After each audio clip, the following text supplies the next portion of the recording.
안녕하세요. 안녕하세요. 오늘 네. 60대 네. 남성의 사주를 가져와 봤습니다. 몇 년생이에요? 57년 6월 6일생. 양띠. 네. 이 사람 사주를 본다고 하면은 이 사람은 발톱을 숨기고 있는 사주 자체가 이 사람은 포커페이스가 되게 잘 되고 속을 모른다는 소리가 나와요. 근데 관록이 있으라는 사주는 맞아. 근데 이분 같은 경우에는 사주가 더 올라가라는 사주는 없어. 올해는 그냥 꼭지점에 다다른 것 같아요, 사주 자체가. 그러니까 정점에 올라가 있는 거야. 이분은 그 이상에 더 올라가라는 운은 없어. 근데 문제는 뭐냐면은 이분 같은 경우에는 사주가 왜 똘끼가 있다는 소리가 나오지? 똘끼요? 사주가 똘끼가 있다 보니까 어떤 순간에 선택을 하는 데 있어서 이분 같은 경우에는 전혀 생각지 못한 남들이 보면 무리수, 근데 어떻게 보면은 남들은 시원하다, 와 그래 할 수 있는 그 운기가 좀 있어요. 근데 올해는 57년생 양띠잖아. 근데 올해는 어떤 선택을 했을 때 좀 비난을 받거나, 그러니까 쉽게 해서 이거는 입설 구설이라 그러거든. 사람들의 입방아에 좀 많이 오르락내리락 그래야 돼. 올해는 약간 그 운이 있어요. 이게 망신구설이라고 흔히들 일반인들은 망신구설로 하겠는데, 이분 같은 경우에는 어떤 선택을 할 때 내가 책임을 진다, 그런 선택도 할 수 있는 그 기운이 들어있어. 이분의 좀 성향으로 봤을 때 네. 귀가 얇을 것 같으세요?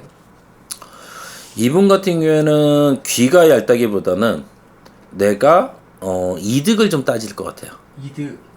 계산을 따지는데, 문제는 뭐냐면 이분 같은 경우에는 옹고집이 있어. 네. 내가 아까 얘기했잖아, 똘끼가 있다고. 네네. 이분은 똘끼가 있어서 계산을 따진다고는 하지만, 문제는 뭐냐면 이 사람은 자존심이 되게 강할 거예요. 사주 자체가 자존심이 강해서 누군가가 이쪽으로 가, 이쪽으로 해 라고 얘기를 했을 때 내가 꼬라지가 나잖아. 아이 씨발 니네 죽어, 그러고선 딴 데로 갈 수 있는 사람이야. 이쪽 길을 선택할 수 있는. 그러니까 귀가 얇기보다는 사람은 되게 순하게 보일 수는 있어요. 이 말 저 말 잘 들어줄 수 있다. 근데 이분 같은 경우 절대로 그렇게 보면 안 돼. 되게 강한 사주거든. 네. 사주 자체가 강성이 되게 많아요. 자기만의 고집이. 그래서 앞에서는 그래 알았어, 예 그래요 알겠어요 그렇게 하지만, 문제는 뭐냐면은 이 사람은 나중에 결론을 질 때 보면은 내 생각, 내 주관을 가지고 가는 사람. 그렇기 때문에 이분은 쉽게 보면 안 되는 사람이거든. 외적인 부분보다는 내적이 더 강성, 그 사주예요 이분. 그래서 겉으로는 부드러워 보일지 모르겠지만, 그래서 아까 내가 처음에 그 소리가 나오는데 발톱을 숨기고 있다고, 이분 같은 경우에. 그래서 이분 같은 경우는 진짜 결정적인 순간에 확 낚아채듯이 그게 좀 있어요. 이분은 대법원장 조희대 대법원장입니다. 이재명 사건. 맞아요. 그러니까 이분은 딱 꼭지점에 왔네. 왜냐면은 대법원이라는 대법원장이면 그 다음엔 없잖아요. 네. 그게 꼭지점이고. 그렇죠.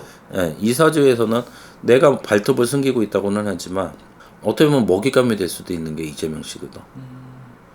이분으로 인해서 네. 이재명 전 대표가 네. 대선에 있어서 영향이 있을 것 같으세요? 또 미친 소리 해야겠구만 만드네.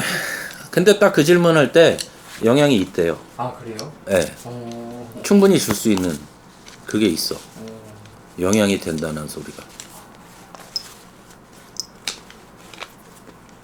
꼴통끼가 있어요. 이분 성향이 뭐 평소에 어떨진 모르겠지만, 이분 성향 평이 어떻게 될지 모르겠지만, 이분은 자기만의 꼴통끼가 되게 다분해. 자기만의 그게. 이번에 탄핵 심판 때도 네. 헌법재판관들을 보면서 네. 뭐 정치 성향에 대해서 굉장히 나눠져 있었잖아요. 네. 하지만 이제 8대 0이 나왔었거든요. 네. 이분 같은 경우에는 좀 정치적인 성향이 판단을 하는데 개입이 될 것 같으세요? 이분은 그렇지 않을 것 같아요. 그래서 남들은 이쪽으로 가자고 할 때 이 사람은 이렇게 가는. 그게 좀 있고. 그러니까 흔히들 얘기할 때 헌법재판소는 정치적인 판단을 하는 데가 그거잖아요. 헌법재판소는 성향이 정치적인 판단을 할 수도 있는, 그쪽에 흔들릴 수 있는 게 헌법재판소라고 하면은, 대법관들은 법리를 먼저 따지는 그거를 많이 하니까. 그리고 그 속에서 뭐 개인의 그거는 뭐 어쩔 수 없겠지, 이득을 따질 때는. 그래도 대법원은 법리를 더 많이 따지지 않을까 싶어. 근데 이 사람은 약간 자기 그게 있어요. 내가 해야지 하는 거. 계산을 따지는 것도 있겠지만 그렇게까지 정치적인 계산을 따져서 내 이득을 보고 살아갈 거는 아닌 것 같아요. 자기만의 고집이 있어서. 그리고 명예가 되게 있기 때문에 네. 이분은 좀 그렇게 갈 것 같아요. 여기까지 찍어보겠습니다. 네.